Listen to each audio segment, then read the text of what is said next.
Hey everyone, today on People Now, sources say Loughlin about to break in the wake of additional charges in the college admissions scandal. It's this week's People cover story. Melissa Gorga tells us whether or not she thinks Theresa and Joe Giudice will stay together. You guys, you're on my new Netflix show, Prank Encounters. Stranger Things star Gaten Matarazzo, the prank master on his new Netflix show. He's here telling us how they are pulling it off so well. Country star Miranda Lambert sets the record straight about her husband. And country singer Kelly Bannon is here with new music and more. It's all live today on People Now. Let's go.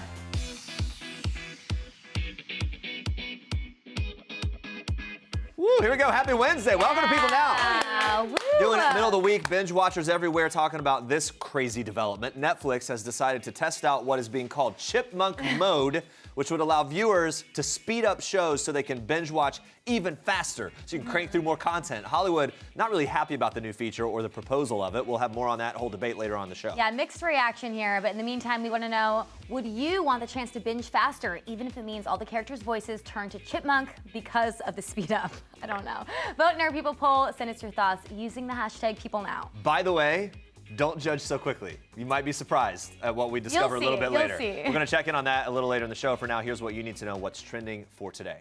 In this week's People cover story, a source says that Loughlin and Massimo Giannulli's entire family is in chaos right now after the couple was hit with a third federal charge in the college admissions scandal. Since being initially indicted in March, Loughlin and Giannulli have been doing their best to keep their lives as normal as possible, but what was supposed to be a quiet lull in the legal storm before their upcoming January court date, quickly turned to panic after they each received an additional charge of conspiracy to commit federal program bribery. That source says Loughlin is, quote, about to break, adding that Loughlin and Giannulli knew this was a possibility, but they thought it was perhaps a bargaining tool. But now that the charges are official, the source says they are realizing that there is no way to avoid a moderately long prison sentence unless they are found not guilty in a trial. Loughlin and Giannulli were already facing a maximum sentence of 40 years each for their past charges, which include money laundering conspiracy, conspiracy to commit mail and wire fraud, and honest services mail and wire fraud as well.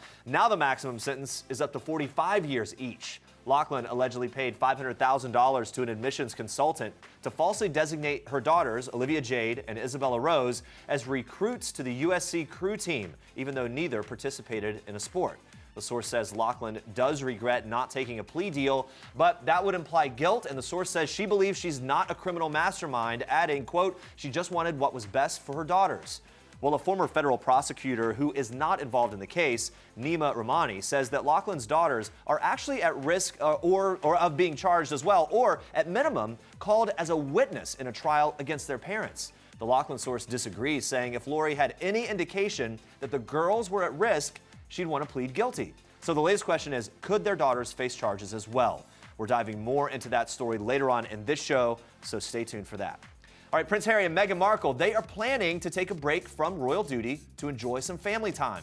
And in this week's issue of People, insiders say the couple is eager to escape the intense tabloid scrutiny in the UK, with one source telling us it's not possible for them to be in the UK like this. The scrutiny has gotten so intense that they might even establish a second home base in the US and Canada or even Africa. One source telling us, quote, there's more pressure now. There's a shift that's happening. Meghan and Harry got real about the pressures of life in the royal spotlight in their recent ITV documentary, Harry and Meghan, An African Journey. When asked how long she can manage the constant onslaught of attention, lack of privacy, and ongoing tabloid rumors, Meghan said this, quote, I really tried to adopt this British sensibility of a stiff upper lip. I really tried, but I think that what that does internally is probably really damaging. The royal couple are now planning to take 6 weeks of much-needed family time from mid-November through the end of the year, and an insider notes that Meghan quietly worked throughout much of her maternity leave, so this retreat could be an effort to regroup. The young family are expected to go to Meghan's hometown of Los Angeles to spend time with Meghan's mom, Doria Ragland, to celebrate Archie's first Thanksgiving. It'll also be Harry's first Thanksgiving in the United States.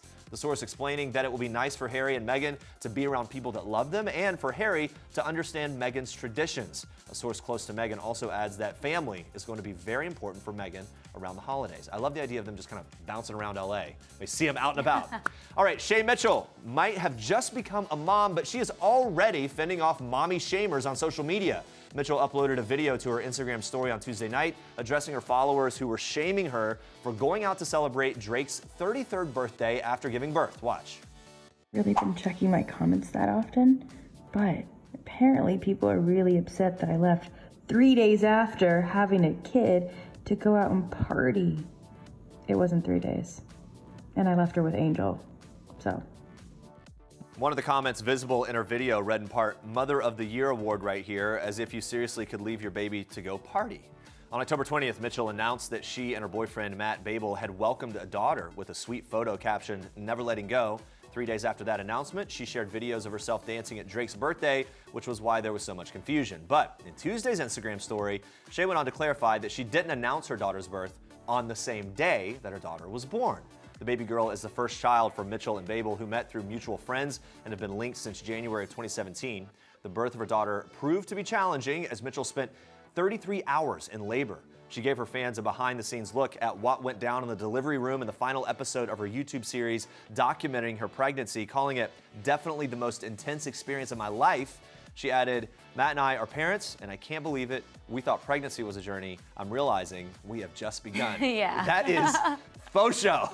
But glad to hear they're doing well, and that she's owning it. You know what I mean? Like, Yeah. people work things out, and I think one of the biggest challenges and most rewarding things of parenting is figuring out how to do the parenting thing and maintain a social life and other things as well. There's so many trolls, which is always so Oh good. my gosh. Yeah. All right, you've got more for us in Star Trek. I do. We are kicking off Star Trek today with the latest Batch Nation wedding.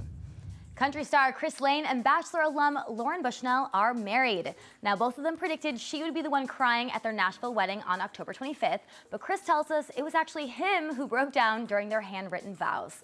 So he said this, "I didn't even get to finish because I had already gotten choked up a little bit, and then I regained composure and then started to lose it again. So I just went ahead and ended wherever I was on my sheet, and I just said, 'I love you, baby.'" Now, we caught up with the newlyweds less than 48 hours after they exchanged vows, with Lauren reporting, quote, "We might be the slightest bit tired, but we're still very excited and happy." Now, they opened up all about their wedding, starting with their location and overall secret garden theme. We decided to get married in Nashville.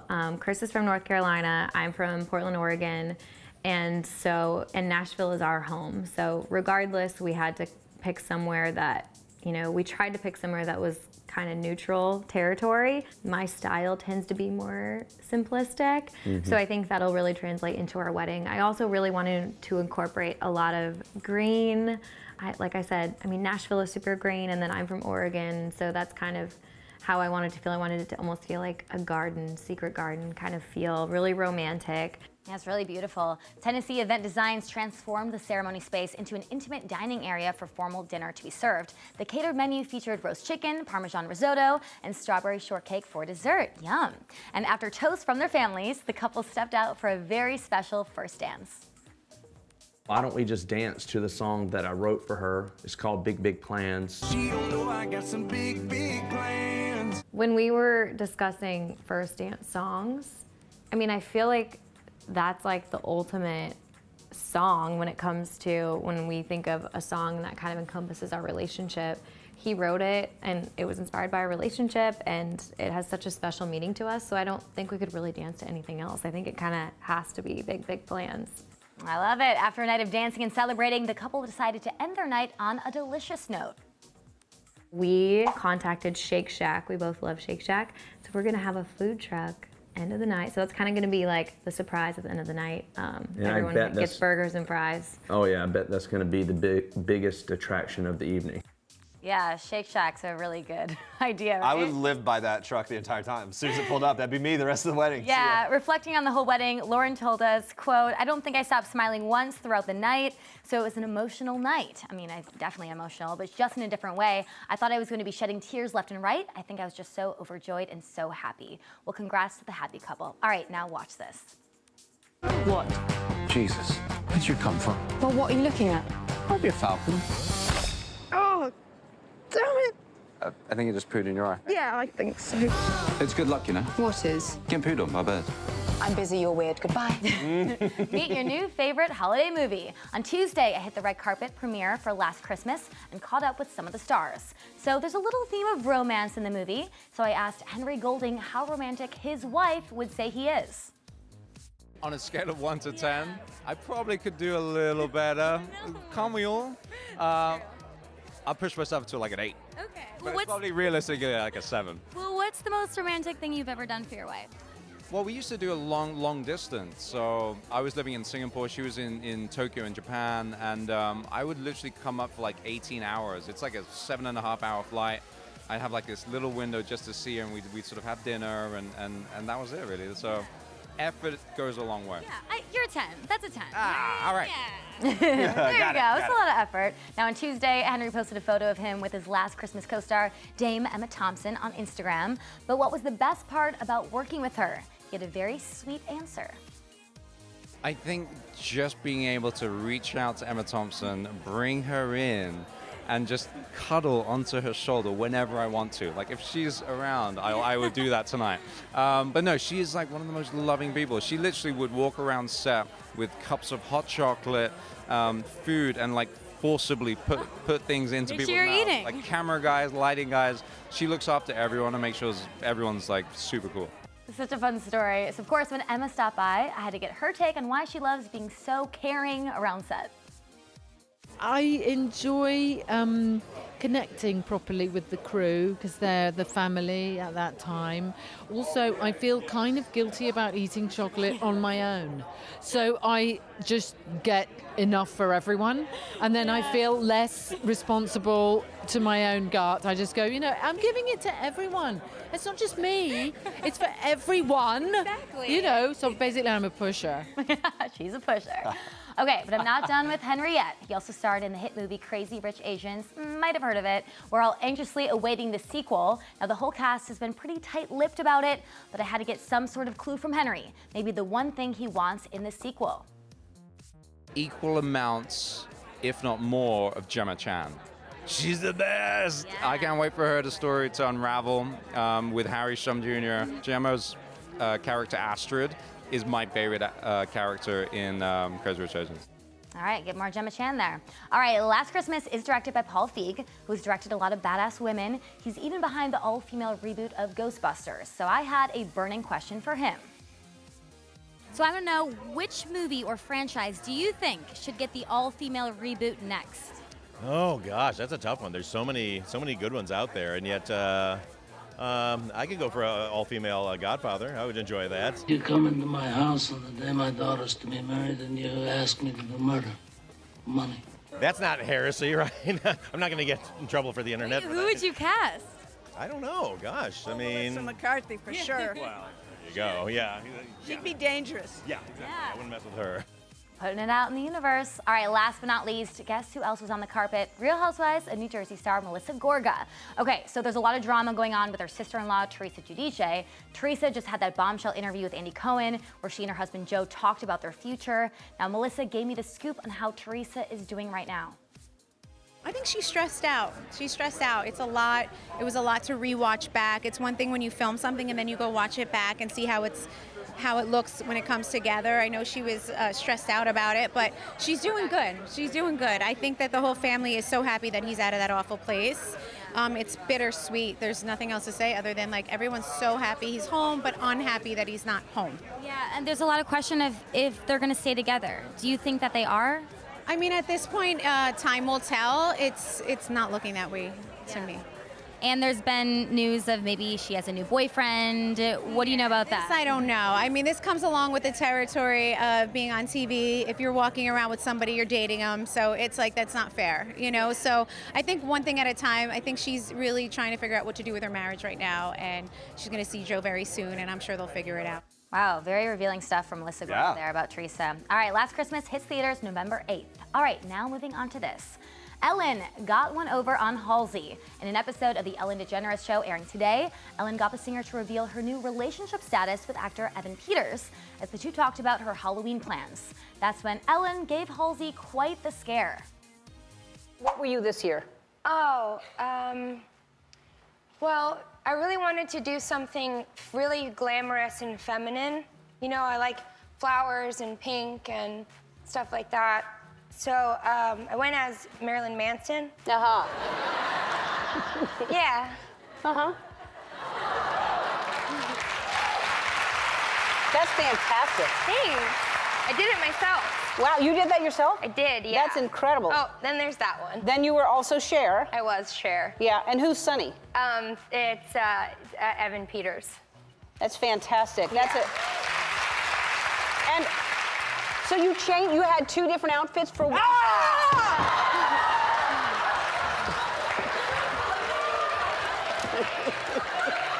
You distracted me with the boyfriend question. Wasn't ready. That's what you call the 1-2 punch. Yeah.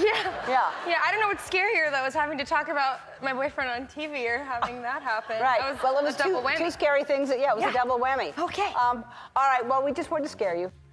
So was that a perfectly timed scare as the pic of Halsey and Evan was up? Did Ellen know Halsey would reveal him as her boyfriend? She always gets the answers out of everyone. Anyway, the talk show. 1-2 punch. Yeah, the talk show appearance marks the first time Halsey publicly labels Evan her boyfriend. Now, the two were first spotted on a date together at LA's Six Flags Magic Mountain in September. One onlooker said Evan appeared to be flirting with Halsey as they stood in line for a roller coaster ride. That's where you do it, right? The couple's romance was on full It was on full display at the American Horror Story 100th episode party in LA on Sunday. That's where they were dressed as Sonny and Cher. So at the party, Halsey and Evan were even seen kissing each other just one table away from his ex-fiancée, Emma Roberts. Scandal. Halsey herself recently broke off with singer Youngblood and addressed the split in a since-deleted tweet, saying, sometimes people just break up. Doesn't mean someone cheated or something bad happened or someone effed up. Sometimes it just happens because life is constantly changing and adults stay friends and move on.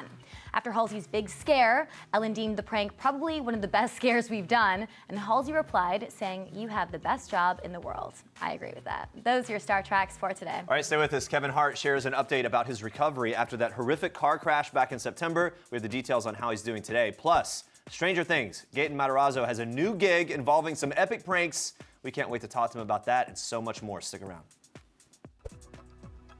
In this week's issue of People, we're catching up with James Van Der Beek and his wife Kimberly, who recently announced they are expecting their 6th child. Now, you might remember they shared their first ultrasound on camera on an episode of Dancing with the Stars. James says that some people expect an explanation now that they're expecting their 6th child, but that he and his wife have watched their lives change with each child that they've noticed. Quote, the added love brought into the house lights up everyone in a way that is undeniable. Now, in an Instagram posted after the announcement, James explained that sharing the private moment in such a public way was something he never thought they would do. But the couple's decision to do so was because Kimberly had suffered a number of miscarriages in the past. James continued his post, writing that they, quote, have been through 3 of those first appointments to discover either no heartbeat or no baby, and that he and his wife wanted to share the moment publicly, quote, not knowing what we'd find. And you might be surprised to learn that their quickly growing family wasn't necessarily the plan all along. Kimberly says that her previous pregnancies surprised her every time, but when it came to trying for a 6th, James and Kimberly were on the same page. Though their biggest concern is having enough one-on-one time with each of their 6 children when the new baby comes, James says, quote, we've seen the positive effect each new kid has had on the others. They all wanted another sibling. Well, let's hope so. Because they get enough. Yeah. The newest Van Der Beek baby is due in April of 2020. Will mean James and Kimberly have 6 kids under 10 years old. I'm exhausted just thinking it. No, absolutely not. But Kimberly says that the kids are a tribe and that they all take care of each other. That's the nice thing, right? More helping hands, hopefully. Yeah. Surprisingly, the couple doesn't actually have a nanny to help out, but amid the chaos, they have found joy. James says that although their bedtime routine takes 90 minutes, that just means there's a cherished opportunity for quality time with each of his children. And in case you were wondering, Kimberly says that a 7th child is not necessarily off the table for them. Just gonna keep going. She says she's always had the desire to adopt, and that has not changed, but they are taking one step at a time. Even though the kids are still young, James is already anxious about the day that they're all old enough to be out of the house. He says, quote, I know the day will come that I will be making pancakes and nobody will be pulling on my pant legs or asking me 20 times when they'll be ready. And honestly, I dread that day. For more on the Van Der Beeks, pick up a copy of People on newsstands Friday. Or not, maybe she's right. You know, maybe I should have put it in the paper. Maybe I should have done something different. The thing is, if you just do stuff and nothing happens, what's it all mean? What's the point?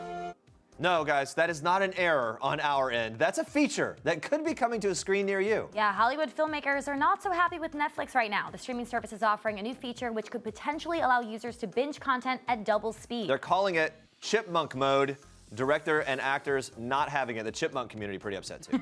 Like Judd Apatow, he produces the Netflix series Love. It has a stand-up special on the streaming service. He tweeted in part, no, Netflix, no, don't make me have to call every director and show creator on earth to fight you on this. And he added, we give you nice things, leave them as they were intended to be seen. Yeah, he went on to explain, quote, imagine writing a beautiful song about your mom and then your dad plays it to her on a turntable set at 78 and your mom never hears it at 45 and your dad says, it's okay, this is better, she's busy. And the song sounds like bleep, because it's at the wrong speed. That's one analogy. Yeah.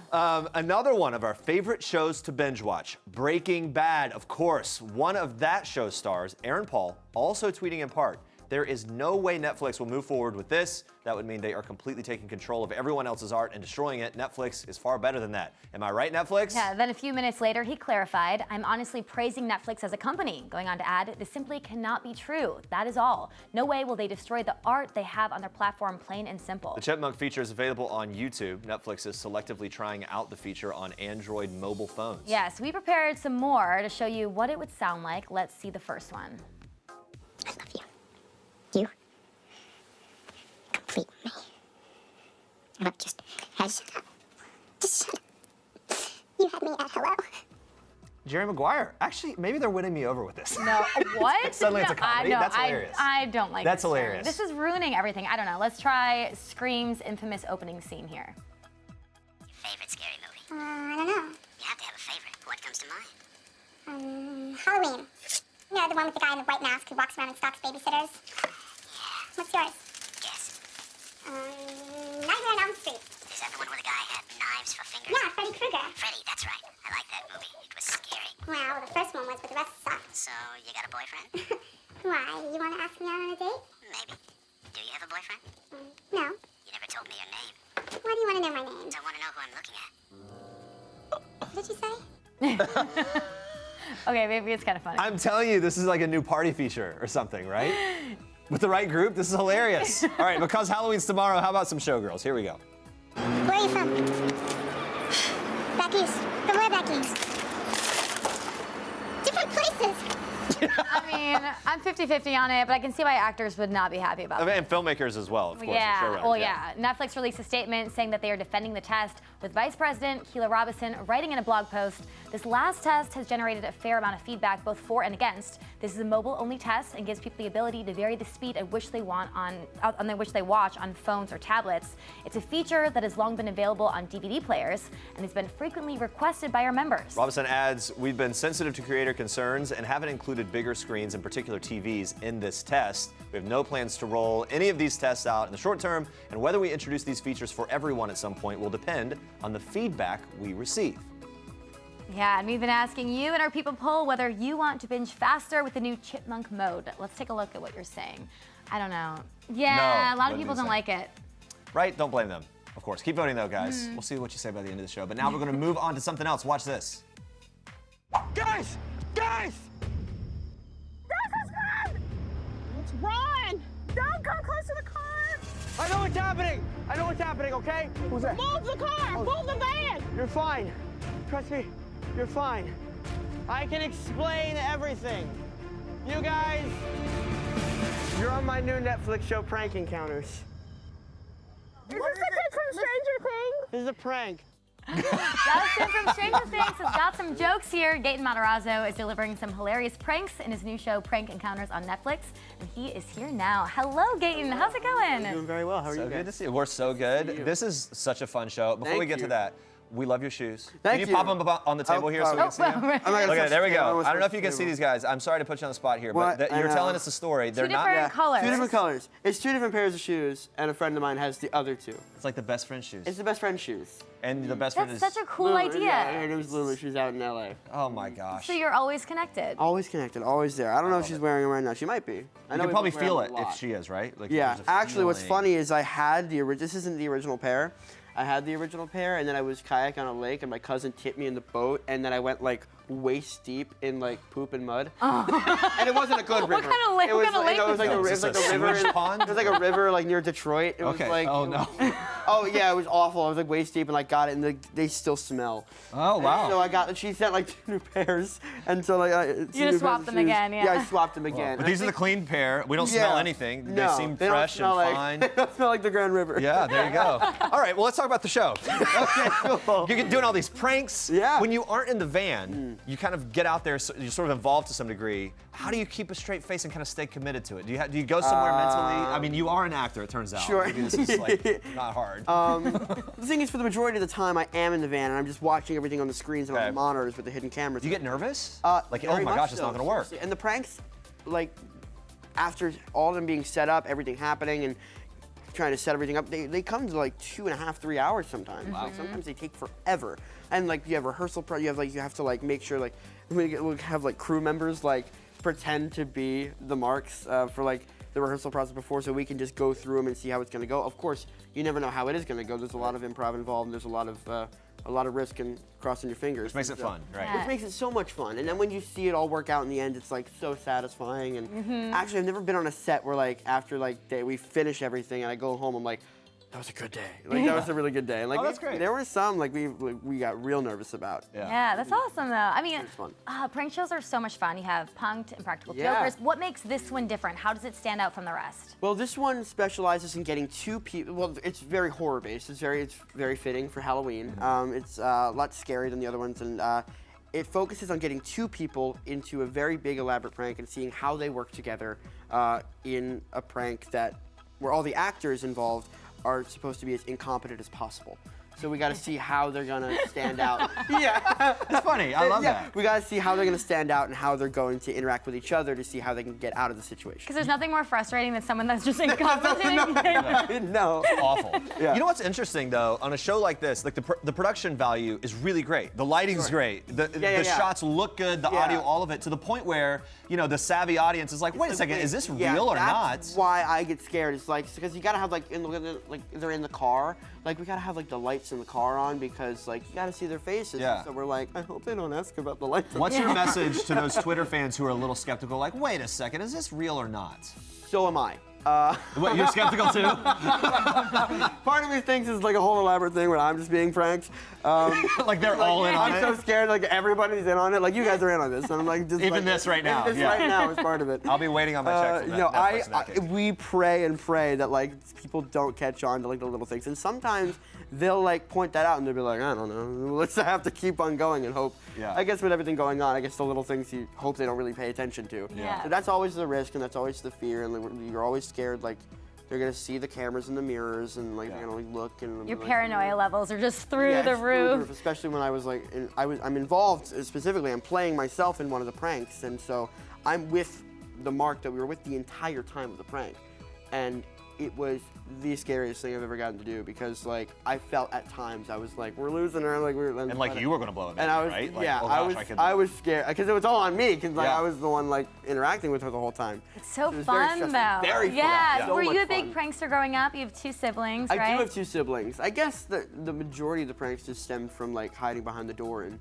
Yeah. jumping out. Which Nothing is a elaborate. solid prank I though. think so. I think I it think you just did that warms to you up. recently in the It's like a hallway. warm-up. You did do that to me recently in the hallway, and honest to God, I'm not just saying this. Like for the past maybe year, it's my wife's favorite thing to do when I get home. She'll jump out. That's She hears awesome. me doing the key, and she jumps out every time. It's Really easy but Good. effective. So easy. You know? best prank away from the show that you've ever pulled.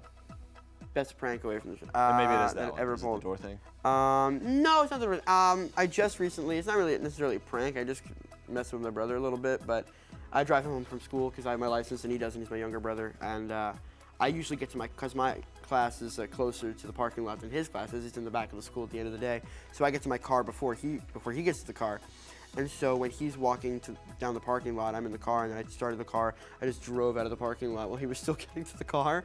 I just see him chasing my car in the parking lot, and I waited like a good 10 minutes before I went back to the school. And I go back, and he's sitting on the curb. It's also a prank. Also known as torture. It started raining, and so I'm like, oh, I better go back. Oh wow! And I went back, and it was just like drenched. Rules. Just Yeah. mean. That's mean spirit. We know that Millie Bobby Brown is a big prankster. Would you ever She is. invite her onto the show? You guys would team up or anything? I'd like to. She's really hardcore though.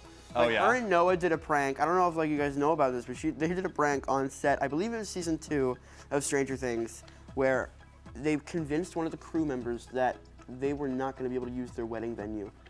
That it had gotten canceled. And this was like 2 weeks before her wedding. Oh. And like they called it, and like Noah was like, "This is Brian from so and so, and I just want to we regret to inform you that we're having to close down for construction purposes, and you won't be able to use the venue." She's freaking out. She's like calling her fiance, like crying, and like it took him like half an hour to like let her know, mainly because they were really scared that they were gonna get hit in the face.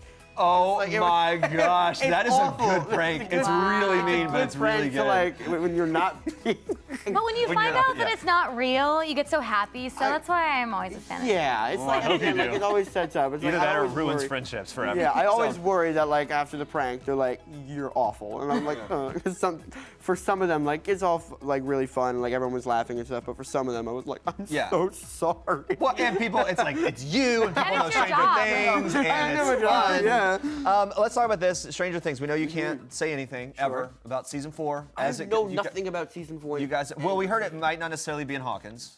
I heard too. You heard maybe? I saw that. I literally had no idea that was happening until that was released. If you were in charge, where would you like to see Dustin go?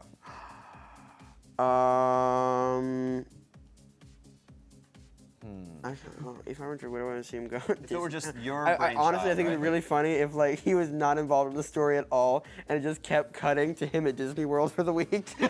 Like He's he doing was his there own with his fun mom. thing. Like he was like, "My guys, all the stuff happens there," and like it's just like you just cut to him like every like 25 minutes of him like going on like. You're just plotting like personal vacations for Netflix to For pay Netflix for. to pay Yeah, for. right. This So is a I can smart go idea. and be in Disney World. It's been so cool to see your journey. We had you on for the first season. Back in the day, we had that whole tent set up and Oh, everything. yeah, it was really cool. And Yeah. now you are all international stars, but it seems like you've stayed really grounded. Thank you. You still hang out with your Thank hometown you. friends I and do. everything. Love Has it. things changed with them and people from back home?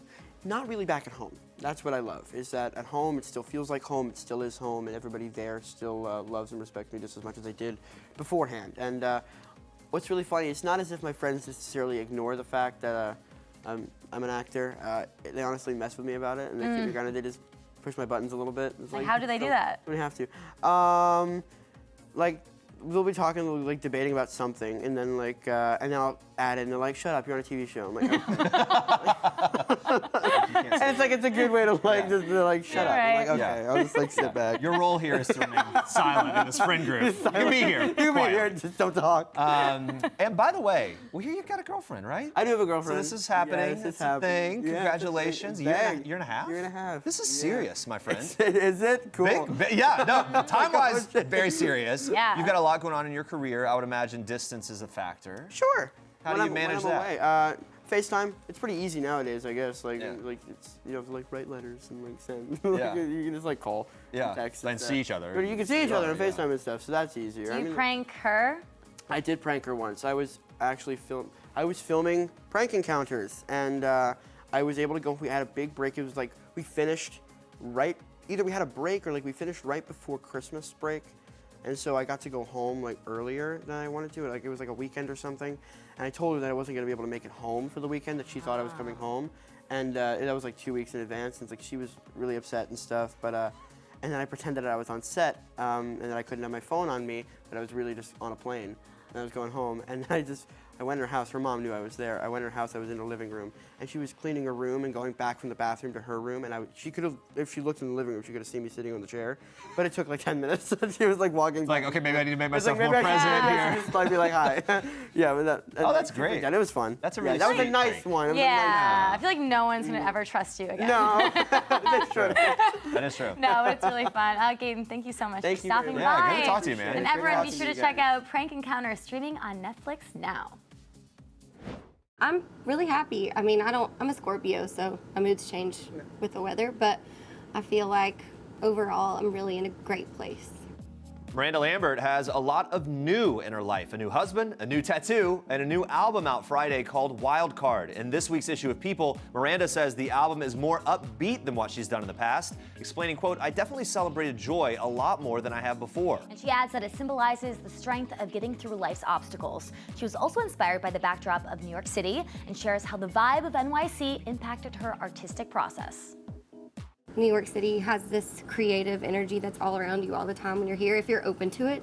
And I think just being happy makes you a little more open to the world around you. I like to leave New York too, don't get me wrong.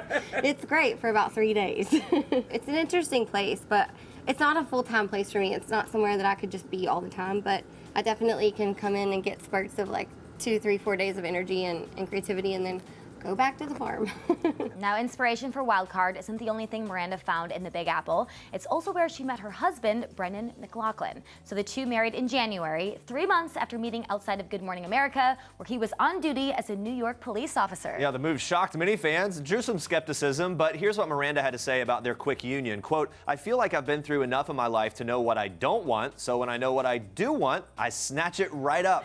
She also says she wanted to keep her new marriage quiet at first because of how her openness has hurt her in the past, making a reference to her very public relationship with Blake Shelton. She says, "I was married before and it was a huge wedding and everything was very public. So was my divorce. I learned then that it's not for everybody else." And she adds, "This is my actual life. With Brendan, I made it a point to keep it as private as I could for as long as I could." When the couple secretly tied the knot, there were no bridesmaids, groomsmen, or fanfare. She says, "That was my moment and his. It's one of those lessons I'm learning to take some things for myself. I'm glad we had a moment to really bond and get close before the chaos started." And while Miranda admits the constant glare of public scrutiny can take its toll, she says Brendan takes it like a champ, adding he's better at it than she is. Brendan's currently taking leave from the police department, and the pair have been inseparable as he joins her on the road. Miranda is grateful for the company and is really trying to enjoy this stage of her life. Watch. There's a lot of new in my life. I love having new music, and that gives so much more excitement to the tour too, because I can play new stuff and it just sort of, I don't know, makes us a little more refreshed. And also having my husband there beside me is a totally new thing for both of us, but it's been great and we're having a blast. So, you know, I'm just trying to embrace all the good things. I've had ups and downs in my life like we all do, but you just got to make sure you enjoy the high when it's there. I'm trying to enjoy a little more and not rush through everything, because I feel like when you're in your 20s and early 30s, you sort of like moved. Plus, I mean, being a musician, you have to move on to the next a lot. I mean, I wake up in a different city every day on tour, so I'm just used to the fast pace and chasing the next thing, which I think is healthy too, but sometimes it's okay to just sit and relax and be in your world. My manager's always telling me, sit in your life, like, and it's true. And I think that helps with everything. It's a little more of a restful place than a chaotic place, and I think that shows in all parts of your body. Speaking of new things, though, Miranda has got some new ink. Her 7th tattoo is just above her wrist on her right arm. She says it represents a lot of things in her life, explaining, quote, "It's about making sure I know that I'm the queen of my own heart." I love that. I do too, but some other things that reign in Miranda's heart, watch this. Food, husband, and dogs, not necessarily in that order. And maybe Tito's. All right, Kevin Hart opening up about his recovery from his car accident in September this year in a heartfelt video that he shared on Instagram. Watch. Basically, what you realize is that you're not in control. No matter how much you think you're in control, you're not in control. And at the end of the day, it can all be over, man.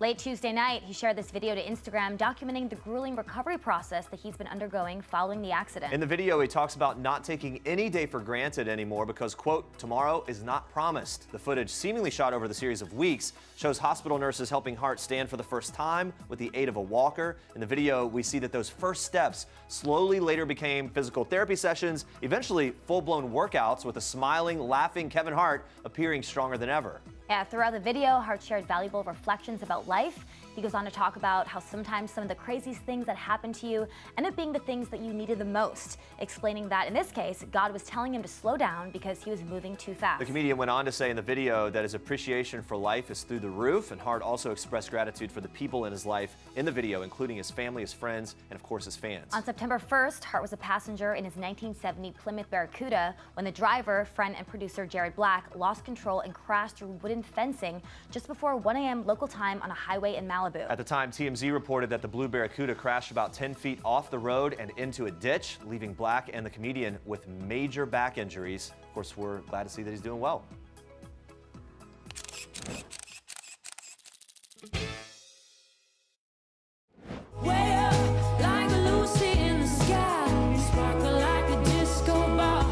I love it. Hot off the release of her album Favorite Colors, we're so excited to be joined now by the amazing Kelly Bannon. Hello. Good to see you. And we've got kind of the podcast vibe going here. I love how thorough you guys Yeah, are. I want to make you feel more comfortable. No detail. You host the unnoted. podcast This Nashville Life. Yes. Big plug for that. We'll talk about that a little bit in a little bit. But so we'll just get the vibe here That's going. right. Okay. That's Lots right. of personal conversations. You just performed on the Today Show. I know. Congratulations on that. That's a huge deal. I was freaking out. I've never been more nervous. Full disclosure, did not sleep the night before. The call's really early, like 4 a.m. But it was amazing. It's I almost couldn't like have imagined it going better, honestly. that early of an hour is, I'm nervous just in life if I have to wake up that early, much less to perform. Actually, and, you know? that's the only time I doubt my life and career choices is when I have a 3 or 4 a.m. call for an airport run. I'm like, did I do the right thing? Yeah. Because that's a terrible hour to be awake. Yeah, you performed your song Time Machine. Why is this song so important to you? It's about all of those little moments that are triggers of special memories, and it could be a perfume, it could be a song, it could be your dad's car. It's just like the things that take you back to a special moment. So it was Yeah. What's the number one thing that you like to be taken back to? Ooh. I guess anytime I'm just hanging with friends and having a good cocktail. Yeah. Yeah, no, that makes sense. By the way, this hits the spot for me because I am such a nostalgic person. Yeah. So any of those little types of things that take you back, it's just perfect. I love it. And in the album, let's talk about this a bit. You've been in the country world for about 10 years or so. Yeah. Writing the songs on this album, what did you want to get right? What did you want to be sure to include in this? Well, I think that what we do best in country overall is just great storytelling. Absolutely, yeah. I think that's why I fell in love with country music. I'm thinking, honestly, a song that takes me back is Strawberry Wine. Oh my God, Yes. that's my favorite song. Yeah. It's the most nostalgic song, and also I have nostalgia about listening to it the first time or So I think that we do great storytelling really well, and so and that's all about painting a picture, right? Yeah. And so I wanted to just paint some really great pictures and truthful, honest pictures about life, be they beautiful or broken. So. Yeah, you think about every time that you heard it, when you sang it, those memories. I love that. Strawberry Wine, it's like heartbreak. My high school girlfriend. I sang it when I was on Survivor, so you never go to sleep. Yeah. Oh, really? Soothing. And actually, you guys mentioned that was the first episode that we just released a handful of new episodes on the podcast, and Dina Carter sang Strawberry Wine. The writer on that song was Theresa Berg, who is an amazing female songwriter. And so she was the first guest that we had this season. Oh, cool. I love it. Yeah. Being in the industry for a while, when you look back at the beginning and then where you're at now, what's the biggest difference, especially when it comes to women in country music? Well, I was going to say crow's feet until you said women. But, I think... I'm just making fun of myself and can't stop laughing now. But it's like this turns into a full spiral. The wine comes out. Maybe we shouldn't book Kelly ever again. She has a laughter problem.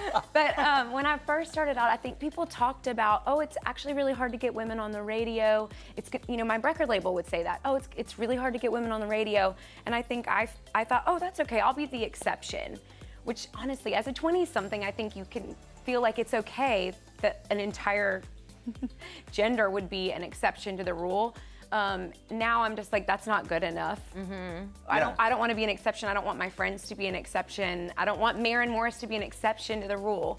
And so I think, but what's changed for the positive is that people are aware that women don't have the same access to resources. Women aren't on the radio in the same numbers. And so I think the population gets it a little bit more, which means we can start talking about how to... Why is it taking so long? I feel like in country especially, it's still lagging. And I think this is one area where we can shift blame a little bit is it's not one person. There's not one evil master out there being trying to keep women off of the radio. I think it's just so ingrained in the decision making and it's really subtle. So I think that's why it's moving slowly. Yeah. It's not there's one change that can be made that just fixes it. But talking about it definitely helps. I think talking about it at least helps get us going in the right direction. Yeah, it's an interesting topic, and you have such interesting perspective. You've called yourself a late bloomer before. Yeah, I'm 38, and you're in the business. You've been in the business. When it comes to looking at some of those 20-something up-and-coming country stars, what kind of perspective do you have? Maybe challenges that you have that they don't, or perspective that you have that they don't that gives you an upper hand? Well, I think challenge-wise, I probably do have maybe a little bit higher bar because I'm a little bit older. People don't want to bet on somebody that maybe they're well, what's the longevity there? But I don't feel that on a daily, I don't really feel that as much because I do think one of the things that's amazing about Nashville is I do think it boils down to hard work and talent. And if you're bringing those to the table, I think you will have at least the opportunity to really make something happen. And then I think as we age, like we're just more and more okay. Hopefully, at least for me, it's been this way. You're more and more okay with yourself and your flaws and your story. And so, I mean, my hope for my younger buddies who are doing this is just the more they can embrace who they are, I think the more power they'll have to connect to an audience and probably the more special their music will be. I love that. Another thing that I think is very special about you are the world's cutest pugs. Yeah. Thank you. Biggest thing. I'm going to make a trophy now that says that. It's absolutely true. Look at this. And I want to know what the biggest thing is that you sort of splurge on for these dogs. Beds around, you do the doggy day spa type the thing. biggest splurge, probably treats. Treats Yeah. are so good. Treats that So are made of expensive. good ingredients Quality are so treats. expensive. Also, I love a nice collar. And then that's our most recent guy, Rye, who I picked up in Colorado a week ago on my way home from LA. Look at that tongue. And he's actually related to my pug Rugby, who died last Christmas. Oh no. And the breeder called and was like, this dog needs a home. He's 10 months old and he's related to your dog Rugby. I'm like, I'm there. What do I need to do? So Drive across the country, do it. Thank you so much for being Oh my here. gosh, great to talk to you. How do you Thank you rate for our having me. skills as podcast hosts? I think you guys are, 110% A+. I don't know. Just please don't take my job. I want. But, All right, everyone, make sure you check We'll stay out away. Kelly's album, Favorite Colors. It's out now. thank you. New charges, new fears. In this week's issue of People, we're looking into the latest developments for Loughlin in the college admissions scandal. Chaos is surrounding the actress's family after Loughlin and her husband, Massimo Giannulli, were hit with a third charge in the case. So far, the couple's daughters, Olivia Jade and Isabella Rose, have not been charged, but they are no longer enrolled at USC. But a former federal prosecutor not directly involved in the case, Nima Rahmani, is saying the couple's daughters are still at risk, claiming the girls could be charged and, at a minimum, forced to be witnesses in the trial against their parents. A source tells People that early on there was concern that prosecution would threaten the girls with charges to get Lori to plead guilty, but that never happened. So up until this point, the girls' futures remain uncertain. Rahmani says the government has made it clear that they are going to keep increasing pressure on both Lori and Massimo. That could mean going after the girls. Rahmani believes this will come back to the girls somehow, saying by not pleading guilty, Lori and Massimo are exposing their children to being charged. Now, the Loughlin source disagrees, explaining that if there was any indication the girls were at risk, she'd want to plead guilty. The source adds she's not going to let them spend time in jail for something that they didn't do. Lori is a fantastic mother who would take the fall for the girls, even if it cost her everything. While Rahmani's stance is that Loughlin's daughters are at risk, legal expert James J. Leonard Jr. says the probability is zero, explaining, quote, I see absolutely no scenario where the Department of Justice would charge either of the daughters. That would be absolute overkill and is contrary to the interest of justice. Loughlin and Giannulli's next court date is January 17th. A friend of mine once found her daughter scrubbing her skin, and she asked, why are you doing this? I'm trying to be white. And she then burst out crying, telling her mother, please tell me who I am. Miss America 2014, Nina Davuluri is producing a new documentary, Complexion, that raises the conversation about culture sensitivity around skin tones and how the skin lightening industry influences beauty standards. Nina joins us now. Thank you for being here. Thank you so much for having me. Yeah, so good to talk to you. This doc is so incredible. Before we get into it, let's talk about this. You were the first Indian American to win Miss America in 2014. I mean, looking back at that time, what were some of the beauty pressures that you encountered? I remember the first time, or the morning after I'd won Miss America, I read a headline that said, is Miss America too dark to be Miss India? Wow. And, you know, this was something that I grew up with, the kind of the standard of, oh, you know, hearing the conversations, you'd be so much more beautiful if you were lighter, or don't go out in the sun, you're gonna get too dark.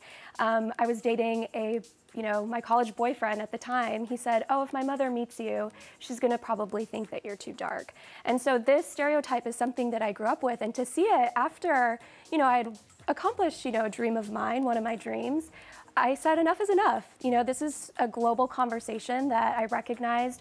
It's not just about beauty standards, it also really translates to socioeconomic status for women in many developing countries across the world. What is something that surprised you about the people you spoke to making this documentary? Oh my goodness. So it was really interesting. We were actually at Venice Film Festival showing a preview of our concept and our documentary. And we were in Italy, and there was a gentleman who, was a white male, looks very much like the ideal. And a lot of people said, well, it doesn't really feel like Italy has a lot of issues with colorism. And he came up to me afterwards and he said, I love what you're doing because I've always wanted to be Black. And so one of his stories is one that we share, that we filmed and were able to capture. His name is Mateo. And it's really interesting because as we continue to dive into his story, it really made me ask the question that depending on the environment you grow up in, you either embrace who you are or you try and push against that. And so is there a balance that we can find, globally? What does that conversation look like? Well, and there's a piece of that too, right? That this idea of being comfortable with who you are, and that translates to every culture and everyone. People tend to look at other people to find identity instead of finding it within themselves, right? Absolutely. Yeah. And that's a lot of what we talk about and uncover in all of this. Originally it started as, a conversation about the skin lightening industry, and it's evolved into so much more than that, because I think everyone has some form of insecurity or vulnerability with who they are and accepting themselves. And so this is something that anyone can relate to. Yeah, it's really powerful stuff. Going back to Miss America, you performed Bollywood dance, part of the competition. Why was that so important for you to include? Oh my goodness. So, I grew up second generation Asian American, and my parents are from India, and I grew up classically trained in many Indian art forms of dance. And so this was just a huge part of who I was. And I remember I competed for Miss New York twice before I could even move on to Miss America. And some people said, Nina, if you're really serious about winning Miss America, change your talent, because Bollywood will never win. Wow. You're too Indian, be more American. So, this organization isn't just ready for someone like you. And I remember thinking to myself, if I'm going to win and have this title, it has to be in my terms and in my way. And it's so much more than about me, doing a cultural dance. It's about reaching out to those young women who are watching, and for them to say, Miss America finally looks like me. And I don't have to have what might be considered a normal talent to be in this role. How are the dance skills today? Oh, 2019, they're still got fantastic. it? Still going? Okay. We'll dance later. Okay, we'll do it later. Teach us some later. skills. 2018, it was announced that Miss America would no longer include the swimsuit competition portion of the show. What's your reaction to that? How do you think that affects the entirety of the program? I was supportive of that decision. I think what it comes down to is that we've always said that it was health and fitness and lifestyle. And I think it's incredibly difficult to judge how healthy a person is on a 1 to 10 scale being in a swimsuit. Health is in all shapes and all sizes, and so you just can't determine that walking 30 seconds. And so I think the larger conversation is to really see how pageants and competitions evolve in today's era. So I'll be curious to see how that goes. I think it's a great change, honestly. Yeah. Happy Diwali. Happy Diwali! Yeah, the Hindi Thank Festival you. of Lights, Yes. celebrated every autumn. For people that don't know the significance behind this holiday, can you explain it? Absolutely. So it really signifies the mark of our new year. And it's really championing light over darkness, and good over evil. And so one of the most significant parts of Diwali is called the diya. So we light lots of lamps, we have sparklers, festivals, food, family. So it's wonderful because in India there's so many different cultures and different states, so everyone celebrates it in their own family tradition, but of course it's one of those unifying festivals that brings us together. What a beautiful tradition. Yeah, and some people have heard of Diwali from The Office. Yeah. The Office episode with Mindy Kaling. I know you're a big fan of Mindy Kaling. I love Mindy Kaling. She's fantastic. I think she's been such a trailblazer. And really shed a light on our culture in a very, witty way. But I was saying, growing up, for me, growing up in the U.S., when I was younger, no one ever really talked about Diwali. No one knew about it. It was something that we celebrated at home between our families. And now I see my cousins who are in elementary school and high school, and it's a holiday that's recognized by their peers, their teachers, and their schools. And so to see that evolve is really, truly the definition of representation. Yeah. Well, and you're part of that evolution. Thank you so much for sharing your story with us. Thank Really you. appreciate it. And the documentary Complexion, you're working on that, but everyone make sure to keep an eye out for it when it's complete. All right, coming up tomorrow, we're talking with Scott Wolf about his new film Inside Game and getting his thoughts on the upcoming Party of Five reboots. Plus, JoJo Fletcher and Jordan Rogers are getting their fitness on in a new competition show. We're asking them all about it. And joining them. And joining them. Oh. Thanks for watching. For now, we leave you with one last thing from Theresa Caputo. Bye. Bye, guys. Hi, I'm Theresa Caputo, the Long Island medium, and this is one last thing. The last time I got the chills was when I saw the clip of Louis Anderson. Whose tie do you have? Rodney Dangerfield. My last girls' night was every night. My last big splurge was, probably yesterday. The last time I was starstruck was today when I was here with Andrea and Jeremy.